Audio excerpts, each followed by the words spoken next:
मित्रांनो, ठरलं तर मग या मालिकेच्या आजच्या भागामध्ये आता पूर्णा आजी या कल्पनाला विचारतात, काय ग, इतके दिवस घरातली सकाळची सर्व काम तन्वी करत होती, मग आजच असं का? तेव्हा आता सायली तिथे देवपूजा करत असते. मग आता लगेचच कल्पना म्हणते, कारण मला ना काम चुकारपणा सायलीला करूच द्यायचा नव्हता, म्हणून मी हे सगळं केलं. पण तन्वी अजून बाहेर कशी नाही आली? काय माहीत, म्हणजे सकाळपासून ती कुठे दिसलीच नाहीये. तर प्रिया आता मागे येऊन उभी राहिलेली असते आणि डोक्यालाच हात लावते. मग आता मनातच विचार करत प्रिया म्हणते, बापरे, आज गुढीपाडव्याच्याच दिवशी मला एवढी झोप लागायची होती का? आता काय कारण सांगूया ना? असं म्हणून आता प्रिया स्वतःवरच वैतागते. मग आता, आई ग, असं म्हणून लगेचच ती पोट दुखण्याचं नाटक करते, पोटाला हात लावते. प्रियाचा आवाज ऐकून आता लगेचच कल्पना आणि पूर्णा आजी तिच्याकडे धावतच जातात आणि काय झालं ग? तन्वी काय झालं ग? असं तिला विचारतात. मग आता अश्विन कुठे गेला? माझ्या खूप पोटात दुखते, असं प्रिया म्हणते. तर आता सायलीला बरोबर समजत की हिना नुसती नाटक करत आहे. मग आता लगेचच कल्पना विचारते, कुठे दुखतंय? पोटात नक्की काय झालंय? तन्वी तेव्हा प्रिया नुसतीच आपली पोटाला हात लावत, खूप दुखतंय, खूप पोट दुखतंय, असं म्हणत असते. मग आता लगेचच पूर्णा आजी विचारतात, काही खाण्यात आलंय का काही? मग आता लगेचच प्रिया म्हणते, काही माहीत नाही, परंतु आता ना मला सहनच होत नाहीये. तर सायली फक्त तिच्याकडे पाहतच राहते. मग त्यानंतर प्रिया म्हणते, कसा आहे ना, सणाच्या दिवशी असं लवकर तयारी करून बाहेर येणार नाही असं कधी होऊच शकत नाही. मग आता लगेचच कल्पना म्हणते, विमल, जरा पाणी आण ग. तेव्हा आता लगेचच पूर्णा आजी विचारतात, अश्विन कुठे गेला ना काय ठाऊक? कल्पना आता लगेचच अश्विनला आवाज देत असते. अश्विन तितक्यात तेथे येतो आणि विमल सुद्धा पाणी घेऊन आलेली असते. मग आता बघ ना, तन्वीच्या किती पोटात दुखतोय. बघ बरं, काय झालं असेल अचानक असं, अश्विनला आता लगेच कल्पना म्हणते. तेव्हा आता ती म्हणते, अरे बघ ना अश्विन, माझ्या किती पोटात दुखतंय. तेव्हा अश्विन आता विचारतो, पण कोणत्या बाजूला दुखतंय नक्की? तेव्हा उजव्या बाजूला दुखतंय, असं आता लगेचच प्रिया म्हणते. मग आता, काल रात्री काही बाहेरचं खाण्यात आलं होतं का? असं अश्विन विचारतो. मग प्रिया अगदी नाटक करत म्हणते, अरे, असं काय करतो आपण, एकत्रच नाही का जेवलो? जरा पहाटेपासून दुखतंय. अरे, मला, अश्विन विचारतो, हो का? पण मघाशी अगं तू माझ्यासमोरच खुली बाहेर पडलीस, त्याचं काय? आणि तेव्हा तर असं काही जाणवलं सुद्धा नाही. तेव्हा प्रिया आता लगेचच अजून दुखण्याचं नाटक करते, कारण अश्विनने हा प्रश्न विचारल्यानंतर प्रियाची बोलतीच बंद झालेली असते. मग आता लगेचच प्रिया म्हणते, कसा आहे ना अश्विन? अरे तुला त्रास होईल ना?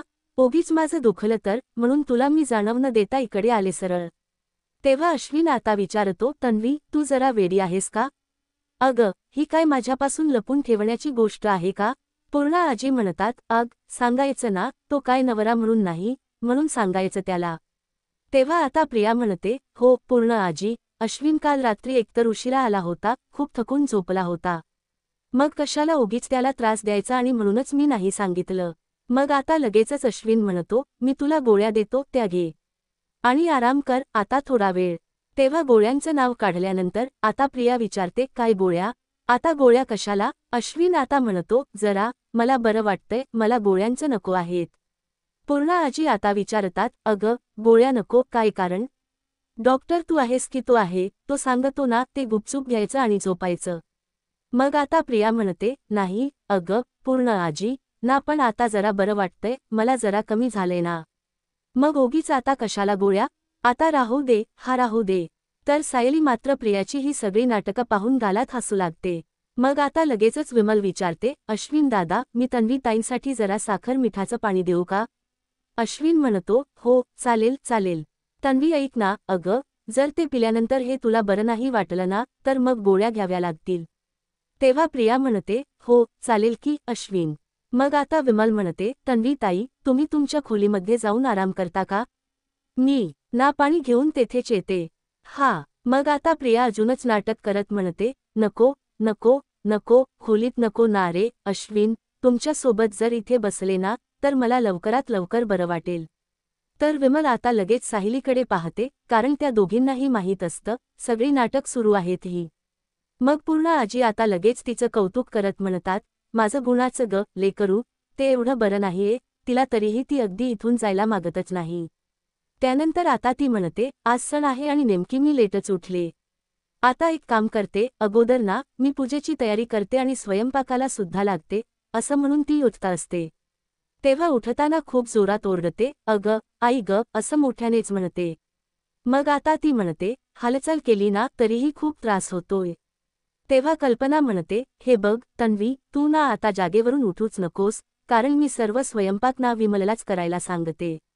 मग आता सायली लगेचच पुढे येते आणि म्हणते, की मला काय वाटतंय, अगं प्रिया, तू ना या हालचाली बंद कर, म्हणजे सावकाश कर सगळं. त्याशिवाय तुझ्या पोटात दुखायचं अजिबातच थांबणार नाही आणि स्वयंपाकाची काळजी तर तू करू नको. हा, कारण मी आणि विमलताई मिळून सर्व स्वयंपाक करू. तेव्हा प्रिया रागातच आता सायलीकडे पाहते. मग त्यानंतर आता सायली म्हणते, ताट वाढल्यानंतर वेळेत जेवायला ला, येऊन बस, म्हणजे झालं. हा, जर सायली आता तेथून जाते तर प्रिया म्हणते, खूप दुखतंय, खूप दुखतंय, अशी नाटकं करू लागते. तेवढ्यातच विमल आता मीठ आणि साखरेचं पाणी घेऊन तेथे येते.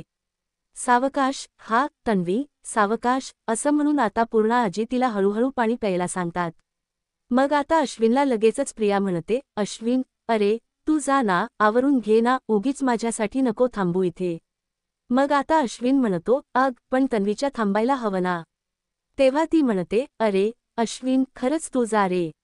मग आता अश्विन म्हणतो, ठीक आहे, मी तयार होऊन येतो. तुला काही लागलं ना तर मला सांग. हा, तेव्हा ती म्हणते, हो हो सांगते. त्यानंतर आता पूर्णा आजी म्हणतात, तू ना इथे सोफ्यावर जरा आडवी हो. हा, तेव्हा ती आता नाही नाही असं म्हणते. तरीही आता कल्पना आणि पूर्णा आजी हट करतात आणि लगेचच प्रियाला तिथे जरा आडव पडायला सांगतात. मग त्यानंतर प्रिया आता मस्तपैकी तेथे अशी झोपते आणि आई आई ग, असं मोठं बोलते. तर डायनिंग टेबलच्या तेथे जाऊन पूर्णा आजी आणि कल्पना बसतात आणि लगेचच विचारतात, बरं वाटतंय ना ग. मग आता ती हो असं म्हणते. तेव्हा आता पूर्णा आजी लगेचच कल्पनाला म्हणतात, की या गुढीपाडव्याला ना मी 10 मागतकऱ्यांना करायचं ठरवलंय आणि तसं ट्रस्टच्या ऑफिसमध्ये सुद्धा सांगून ठेवलं की त्यांना इकडे घरीच पाठवून द्या. म्हणून पण मला काय वाटतं, आपण ना त्यांना ब्लँकेट्स पण दान करूयात. तेव्हा कल्पना आणि त्याचबरोबर सायली आणि विमल हे सगळं ऐकतात आणि तिघींनाही आनंद होतो. मग त्यानंतर आता पूर्णा आजी म्हणतात, बिचारे रस्त्यावर तशीच झोपलेली असतात, त्यांना त्याचा उपयोग सुद्धा होईल ना. मग आता लगेचच कल्पना म्हणते, हो चालेल, मी सगळी तयारी करते. हा, त्यानंतर आता लगेचच सायली ही पुढे येते आणि म्हणते, आई ऐका ना, अहो या अन्नदानाची जबाबदारी मी घेऊ का. स्वयंपाक पण करेन आणि ब्लँकेट्स पण मागवेल. मग आता लगेचच कल्पना म्हणते, काय ग, तुला पुढे पुढे करण्याची सवयच आहे का. मग आता लगेचच सायली म्हणते, तसं नाही आई, अहो तुमच्याच कामाचा भार मी हलका करते आणि तुम्हीच म्हणाला ना की काम चुकारपणा करून चालणार नाही, म्हणून कारण घरातल्या सगळ्या जबाबदाऱ्या अशा पार पाडायलाच हव्यात आणि म्हणूनच मी म्हटलं, करू द्या ना प्लीज प्लीज, असं म्हणून आता लगेच सायली ही त्यांना रिक्वेस्ट करते. तेव्हा आता लगेचच इकडे प्रिया मनात विचार करते, घे बाई घे, सगळ्या जबाबदाऱ्यांना तूच घे, मला आता जास्त मोठेपणा न घेता आराम करण्याची सर्वात छान ट्रिक सुचली आहे. तेव्हा कल्पना म्हणते, ठीक आहे, आज बिचाऱ्या तन्वीला काही करता येत नाहीये ना, तर तूच कर. मग तेव्हा सायली आता ठीक आहे असं म्हणते. त्यानंतर सायली किचनमध्ये जाते आणि लगेच मोबाईल हातात घेत, जेथे ब्लँकेट विकतात त्या दुकानवाल्याला फोन करते आणि मी सायली सुभेदार बोलते, असं म्हणते. तेव्हा हो, मी अन्नपूर्णा सुभेदार यांचीच नाचून बोलती, असं ती पुन्हा म्हणते. तर इकडे पूर्णा आजी आणि कल्पना या दोघीही एकमेकींकडे पाहतच राहतात. तेव्हा आता लगेचच सायली म्हणते, आम्हाला ना 10 उच्च प्रतीची ब्लँकेट्स हवी आहेत आणि तेही अगदी घरपोच. तेव्हा ठीक आहे असं आता समोरून म्हणतात. मग सायली आता फोन ठेवते. तेव्हा आता लगेचच कल्पना म्हणते, 10 माणसांचा स्वयंपाक करायचा आहे, एवढं लक्षात ठेव आणि तीही जबाबदारी घे. सायली म्हणते, हो हो आई, आहे माझ्या लक्षात. मग आता प्रिया म्हणते, अगो जर जमलं ना तरच कर, नाहीतर आपण बाहेरून ऑर्डर करू जेवायला. हा, तेव्हा आता सायली म्हणते, नको, त्याची गरज नाहीये. अगं सुभेदारांच्या घरातलं अन्नदान हे बाहेरून मागवलेल्या जेवणातून करायचं का. ते तर सुभेदारांच्या सुनेनेच बनवायला हवं ना. मग आता कल्पना म्हणते, हो पण त्यामध्ये काहीही गडबड व्हायला नको, एवढंही लक्षात ठेव. तेव्हा सायली हो असं म्हणते, कारण पूर्णा आजी एवढं पुण्याचं काम करतायत, मग मी कुठलीही गडबड होऊ देणार नाही. त्यानंतर आता सायली म्हणते, विमलताई ऐका ना, मी यांना कॉफी देऊन येते, तर तुम्ही कुर्मा भाजीची तयारी करून घ्या. म्हणून ती विमलला, आपण दोघीही आता एकत्रच पुऱ्या बनवूयात असंही सांगते. तेव्हा ठीक आहे असं विमल म्हणते. मग त्यानंतर सायली अर्जुनसाठी कॉफी द्यायला जाते. विमल म्हणते, पूर्णा आई, अहो, तुमच्या मनासारखाच अन्नदानाचा कार्यक्रम सुद्धा आज होणार आहे, कारण सायली ताईंचा उरकच एवढा आहे ना, सर्व काम पटापट होऊन जातील. तेव्हा सायलीचं कौतुक होत असताना पूर्णा आजी लगेचच म्हणतात, तुला मध्ये बोलायला सांगितलं नाही का कोणी? नाही ना, काम कर, चल पटकन. मग आता लगेचच प्रिया मनात विचार करते, आजच हे दान वगैरे चांगलं झालं तर म्हातारी लगेचच सायलीवर खुश होणार, पण जर ते उधळलं गेलं ना, तर सायलीला कुठे तोंड लपवायचं हेच कळणार नाही. इकडे अर्जुन हा रूममध्ये असतो आणि त्याच्या कामातच व्यस्त असतो. तो अजूनही त्या केसचाच विचार करत असतो. सायली तितक्यात तेथे येते आणि म्हणते, अहो, कॉफी घ्या ना. ती एकदा दोनदा असं म्हणते, पण अर्जुनचं लक्षच नसतं. तेव्हा ती काय करते, कॉफीचा मगच त्याच्या हाताला लावते आणि चटका देते. तेव्हा तो आता ओरडतो आणि म्हणतो, काय हे? ती म्हणते, अहो, कॉफी घेताय ना? मग आता सायली म्हणते, अहो, कामाच्या नादामध्ये कॉफी थंड होईल आणि तुम्हाला थंड कॉफी आवडत नाही ना प्यायला, मग अगोदर पिऊन घ्या बरं. तेव्हा अर्जुन म्हणतो, पितो ना नंतर, कारण आता एका दुसऱ्या ऑप्शनचा मी विचार करतोय. मग आता सायली विचारते, म्हणजे काय? तेव्हा अर्जुन म्हणतो, प्रिया आणि साक्षी या दोघीही खुनाच्या अगोदरपासून दोघीही मैत्रिणी आहेत, असा अंदाज आहे आपल्याला. मग दोघींनी मिळून हा खून प्लॅन केला. अक्षीने खून केल्यानंतर प्रिया साक्षीला ब्लॅकमेल करून स्वतःचा फायदा करून घेत असेल का, असे अनेक प्रश्न त्याच्या मनात असतात. सायली म्हणते, अहो, प्रिया ना स्वतःच्या फायद्यासाठी काही सुद्धा करू शकते. मग तिने ना समोरच्याच किती नुकसान होतंय, याने तिला काहीच फरक पडत नाही. त्यानंतर आता तो तिला विचारतो, मला सांगा, तुम्हाला प्रियाचे कोणते फ्रेंड्स माहीत आहेत का? कारण त्यापैकी एक जरी आपल्याला भेटला ना, तरीही आपल्याला हे कळेल की साक्षी त्यांच्या ग्रुपमध्ये होती की नाही. कारण प्रियाचे एवढे फ्रेंड्स मला माहीत नाही, आणि यापेक्षा जास्त प्रश्न मला विचारू नका, कारण एकीकडे सणाची धावपळ आहे.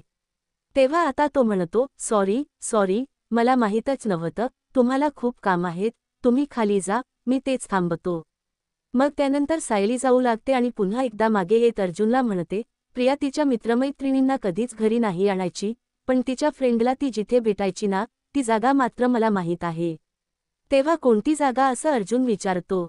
तेव्हा सायली म्हणते, SK रोडवर जो जुना कॅफे आहे ना, तिथे ते नेहमी फ्रेंड्स भेटायचे आणि कॉफी प्यायचे. म्हणजे तिच्या मित्रांबरोबर मी तिला तेथे खूप वेळा पाहिले. आता कदाचित ती साक्षीला भेटायला सुद्धा तिथे जात असेल, असं वाटतंय मला. अजून आता खूपच खुश होतो आणि म्हणतो, फॅन्टास्टिक. कारण आता तुम्हाला समजलं असेल, मी माझा केस पार्टनर म्हणून तुम्हाला का घेतलं नाही. चला, आता आपण लगेच त्या कॅफेमध्ये जाऊयात आणि तेथे सगळं व्यवस्थित विचारून घेऊ. प्रियाचा फोटो सुद्धा दाखवू, तिचा तो फोटो दाखवल्यानंतर तिला तेथे ओळखतील सुद्धा ना, आणि त्यांच्याकडे जुने CCTV फुटेज असेल, तर ते सुद्धा चेक करता येतील. तेव्हा सायली म्हणते, आज नाही जाऊ शकत आपण. जरा विसरलात का? तयारी सुद्धा करायची आहे. मी सुद्धा तुम्हाला अजिबातच बाहेर जाऊ देणार नाही, आणि तुम्ही जर जेवायला घरी नसलात, तर पूर्ण आजीला खूप वाईट वाटेल हो, कारण मी खूप मोठा घाट घातलाय, माघारी बोलवायचं. त्याचबरोबर दान सुद्धा करायचंय त्यांना, त्यामुळे प्लीज तुम्ही जाऊ नका. मग अर्जुन म्हणतो, उलट तर जायलाच हवं. तसंही थांबल्यानंतर कुठे मम्मा आणि पूर्ण आजी मला या घरचा मुलगा मानतात, त्यामुळे न थांबलेलं बरं असं अर्जुन म्हणतो. सायली म्हणते, तुम्हाला थांबावंच लागेल हा, आणि थांबल्यानंतर अशी उगीच काही ठेंगी टाकायची नाही. एवढे उपकार करा माझ्यावर. मग आता अर्जुन म्हणतो, प्लीज, आपण एक काम करूयात, गुढी उभारल्यानंतर जाऊयात ना तिकडे. सायली म्हणते, नाही हो, तुम्ही आज दुसऱ्या केस पार्टनरला बोलावून घ्या, म्हणजे चैतन्य भाऊजींना. मग आता अर्जुन म्हणतो, असं म्हणताय का? बरं, ठीक आहे, पण उद्यापासून मला माझी केस पार्टनर माझ्याबरोबर हवी आहे, कारण मी तिच्याशिवाय काही करू शकत नाही. सायली म्हणते, ठीक आहे, पण आजच्या दिवस तुमच्या या केस पार्टनरला जरा बिझीच राहू द्यात, तिच्या सासूची आणि आजे सासूची जरा मर्जी राखू द्यात. तुम्ही आवरून घ्या, पण कॉफी गरम करून घेऊन येते. तेव्हा आता लगेचच अर्जुन म्हणतो, नको, कारण तुम्ही आवरून घ्या. आता लगेच, कारण तुम्हाला खूप काम आहेत. कारण आज जसं केस पार्टनर शिवाय मी चालवून घेतोय ना, तसं मी आज थंड कॉफी सुद्धा चालवून घेईल. तेव्हा सायली म्हणते, अरे वा, शाब्बास. तुम्ही एवढे समजूतदार मुलासारखे कधी कधी वागताना, त्याला काय म्हणतात? Keep it up. असं म्हणून दोघेही एकमेकांकडे पाहून हसतात आणि आलेच, असं म्हणून सायली पुन्हा हॉलमध्ये येते. मध्ये आल्यानंतर लगेचच विमलला आवाज देत सायली म्हणते, विमल ताई, इकडे या. मग विमल लगेचच तेथे येते. ती म्हणते, या खुर्च्या उचलून ना, आपण बाजूला ठेव. कारण मागतकरी येणार आहेत ना, त्यांना बसायला जागा नको का? तेव्हा ठीक आहे असं विमल म्हणते आणि मी करते नाही ही सगळी काम. सायली म्हणते आपण दोघीही मिळून करू असं म्हणून दोघीही खुर्च्या बाजूला ठेवतात. सायली तेथे असणारी सतरंजी उचलते, त्याचबरोबर तेथे झाडून आणि व्यवस्थित स्वच्छ पुसून सुद्धा काढते आणि मागतकऱ्यांना बसण्यासाठी लगेचच ती चटई सुद्धा टाकते आणि म्हणते चला आता सर्व काम तर झालं आहे. कसं यांना ना व्यवस्थित बसता येईल ना? मग आता विमल तिचं कौतुक करत म्हणते माझा हात जिथे लागतो ना तिथे सगळं मंगलच घडतं. मग आता सायली म्हणते मी ना भाजीला फोडणी देते हा. तर आता दुसरीकडे महिपत हा लगेचच एका वकिलाला फोन करतो. तेव्हा काय मग शिखरे तुम्ही खूप दिवसानंतर कॉल केला आणि एखादा नवीन वकील शोधताय म्हणे. मग आता महिपत जरा घाबरतोच आणि म्हणतो काय तुमच्यापर्यंत बातमी पोहोचली सुद्धा? पहा आमचं जग खूप छोटं असतं. म्हटल्यानंतर आमच्यापर्यंत बातम्या पोहोचतातच असं वकील म्हणतात. मग शिखरे म्हणतो कसा आहे ना साक्षी तिथे जेलमध्ये आहे. त्यामुळे तिला सोडवण्यासाठीचे प्रयत्न सुरू आहेत आणि तुम्हाला चांगला वकील सुद्धा मिळत नाही म्हणे. बरोबर ना? मग आता महिपत म्हणतो हो ना आणि आता खरं तर सगळी आशाही तुमच्यावरच आहे. मीच एखादा कोणता चांगला वकील असेल तर मला सुचवा जरा आणि असा वकील सुचवा जो अर्जुन सुभेदार समोर न घाबरता उभा राहील आणि आम्हाला ही केस जिंकून सुद्धा देईल. तेव्हा माझ्या समोर एक नाव आहे असं वकील म्हणतात. तेव्हा कोण आहे सांगा बरं मी लगेच गाठतो त्याला असं महिपत म्हणतो. तेव्हा आता त्याला नाही तर तिला असं वकील म्हणतात. काही एक बाई आहे का असं आता लगेचच महिपत विचारतो. तेव्हा ही साधी सुधी वकील नाहीये. अर्जुन सुभेदाराला हरवण्याची ताकद तिच्यात आहे. कारण ती वीज आहे. वीज आणि केस जिंकण्याचा जवळजवळ तिचा रेकॉर्ड हा सुभेदाराने इतकाच आहे. तेव्हा तिचं नाव काय असं लगेचच महिपत विचारतो. तेव्हा दामिनी देशमुख असं त्या वकील बाईचं नाव असल्याचं तो महिपतला सांगतो. इकडे विमलने गुढी उभारण्याची सर्व तयारी आता करून ठेवलेली असते. कल्पना तेथे विचारते काय ग झाली का सर्व तयारी गुढी उभारण्याची? मग आता विमल म्हणते हो वहिनी सगळी तयारी आता झालीच आहे. तेव्हा कल्पना आता सगळी तयारी अगोदर व्यवस्थित पाहून घेते आणि म्हणते अरे वा खूप छान तयारी केली ग विमल. तू मला वाटलं होतं की काहीतरी विसरशील हा. तू पण नाही ग एकदमच उत्तम केलंय सगळं. तेव्हा आता लगेचच विमल म्हणते हो मी सगळं उत्तम करणारच ना कारण मी केलेलीच नाहीये आणि ही तयारी सर्व काही सायलीताईने केली आहे. सायलीताईंचं कसं अगदी सागर संगीत आणि तमच तयारी असते हो की नाही? सायलीचं खूप कौतुक करत असते. मग आता कल्पनाला जरा राग येतो तेव्हा कल्पना म्हणते झालं का तुझं कौतुक करून? आता चला आतमध्ये ये. इकडे सायली अगदी छान तयार होत असते आणि आरशात पाहत असते. तेवढ्यातच अर्जुन आवरून तेथे येतो आणि म्हणतो मिसेस सायली असं म्हणून तो एका क्षणी सायलीकडे पाहतच राहतो. त्याची नजरच आता सायलीवरून हटत नसते. मग आता लगेचच अर्जुनची नजर हटत नाही ते पाहून सायली सुद्धा अगदी लाजूनच लाल होते. तेव्हा आता अर्जुन हा सायलीला आपल्यासमोर असं उभं करतो आणि म्हणतो कोणी एवढं सुंदर कसं असू शकतं? मग आता सायली खूपच लाजते आणि हसतच म्हणते मी सुंदर आहे की नाही ते माहीत नाही पण आहे ना तू मचीच आहे. मग आता अर्जुन म्हणतो मला ना माझ्या नशिबावरच कधी कधी विश्वास बसत नाही. सायली म्हणते आपण आपल्या भाग्याच्या जर अशा स्पर्धा लावल्या ना तर मीच जिंकेल.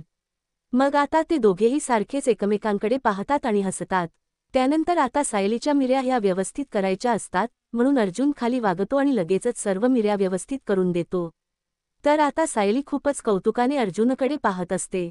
मग आता अर्जुन त्या मिऱ्या व्यवस्थित करत असताना सायलीला खूपच छान वाटत असतं. तेव्हा आता सायली जुन्या आठवणींमध्ये अगदी रंगून जाते. मग आता अर्जुनकडे ती पाहून हसते आणि म्हणते तुम्ही हे अगोदर सगळं काही केले आठवतंय ना? मग आता अर्जुन म्हणतो हो सगळं आठवतंय. तेव्हा सायली पुन्हा म्हणते फक्त ना तेव्हा मनातील भावना खूप वेगळ्या होत्या. आपण कुठपासून कुठपर्यंत प्रवास केलाय ना? तेव्हा अर्जुन म्हणतो हा प्रवास जरा डिफिकल्ट होता पण इंटरेस्टिंग पण होता. मग आता तुम्ही जर माझ्या सोबत असाल ना तर मी हा प्रवास कुठपर्यंतही करू शकतो असं अर्जुन म्हणतो. देवाने जर विचारलं ना मला की खरं सौंदर्य काय असतं तर मी लगेचच तुम्हाला पुढे करीन. सो स्वीट 24 कॅरेट सोनं असं म्हणून तो सायलीकडे पाहतच राहतो. मग आता सायली म्हणते सौंदर्य कोणाच्याही चेहऱ्यात नसतं ते बघणाऱ्याच्या नजरेत असतं. कारण तुम्ही माझ्यावर खूप प्रेम करता ना म्हणूनच मी तुम्हाला सुंदर वाटते. आणि आता मला हरभऱ्याच्या झाडावर चढवणं बंद करा कारण काळी खूप काम पडली. अर्जुन म्हणतो अरे वा सर्व लव्ह स्टोरींचा एंड तर याच वाक्यावर होतो. तेव्हा सायली हसूनच म्हणते, नाही, आपल्या लव्ह स्टोरीचा एंड तर कधीच होणार नाही. असं म्हणून ती गजरा केसात मारणार असते. तेव्हा आता अर्जुन म्हणतो, नवराजवळ असताना ही काम स्वतः करायची नसतात, असं म्हणून तो स्वतः सायलीच्या केसामध्ये गजरा मारतो. मग सायलीला अजूनच आनंद होतो आणि ती अर्जुनकडे पाहतच राहते. अर्जुन देखील आरशातून सायलीला आता निहाळू लागतो. तेव्हा ते दोघेही आता आरशामध्ये स्वतःला पाहत राहतात. तर आता इकडे अश्विनने आणलेली साडी प्रियाने नेसलेली असते आणि मस्त असा मेकअप करते. अश्विन आता तिच्याकडे पाहतच राहतो आणि तिच्याजवळ येत तिला म्हणतो, खूप छान दिसतेयस तू. मग आता प्रिया म्हणते, मला ना आता एकदम फ्रेश सुद्धा वाटतंय, अजिबातच पोटात दुखत नाही. तेव्हा आता अश्विन विचारतो, पण इतक्या पटकन कसं थांबलं ग तुझ्या पोटात दुखायचं? कारण मी तर तुला काही औषध सुद्धा दिलं नाही. मग आता प्रिया जरा घाबरते आणि लगेच अश्विनकडे जात त्याचा हात पकडत म्हणते, की तुझ्यासारख्या नवऱ्याचं एवढं प्रेम मिळतंय मग तुझ्यातल्या डॉक्टरने दिलेल्या औषधाची काय गरज आहे बरं? तेव्हा अश्विन तिच्याकडे पाहून हसतो आणि म्हणतो, तन्वी, तुला बरं नव्हतं ना? मलाही अजिबात छान नव्हतं वाटत, कारण पेशंट जेव्हा खूप जवळची व्यक्ती असते ना, तेव्हा डॉक्टर सुद्धा अपसेट होतं. प्रिया म्हणते, पण आता ना, मी एकदम ठणठणीत आहे. आता आपल्याला आपल्या मनासारखा गुढीपाडवा सुद्धा साजरा करता येणार आहे. पण आता लगेचच अश्विन म्हणतो, हे बघ, पोटात दुखायचं थांबलं, म्हणून उगीचच नाचानाच करायला सुरुवात करू नकोस, आणि वाटल्यास फक्त पूजेपुरती खाली ये, आणि नंतर वरती येऊन ना, असा आराम तेव्हाच. आता प्रिया म्हणते, ओके डॉक्टर. तेव्हा ती आता म्हणते, तू जा की, आता अश्विन. मी येते, मी इथेच थोडा वेळ थांबणार आहे. तेव्हा अश्विन तिला बेडवर बसवतो आणि तिला म्हणतो, आता इथून कुठेही हलायचं नाही समजलं, मी जोपर्यंत पूजेकरता बोलावत नाही ना, तोपर्यंत इथेच बसून राहायचं. तेव्हा ती आता, ओके डॉक्टर, असं पुन्हा म्हणते आणि मग लगेच मोबाईल घेते. तेव्हा तो लगेच तिच्या हातातून मोबाईल काढून घेतो आणि म्हणतो, फोनवर टाइमपास करून पोटासोबत डोळे आणि डोके दोन्हीही दुखवून घ्यायचं नाहीये, फक्त आराम करायचाय आणि आज संध्याकाळपर्यंत तुला हा फोन मिळणार नाहीये.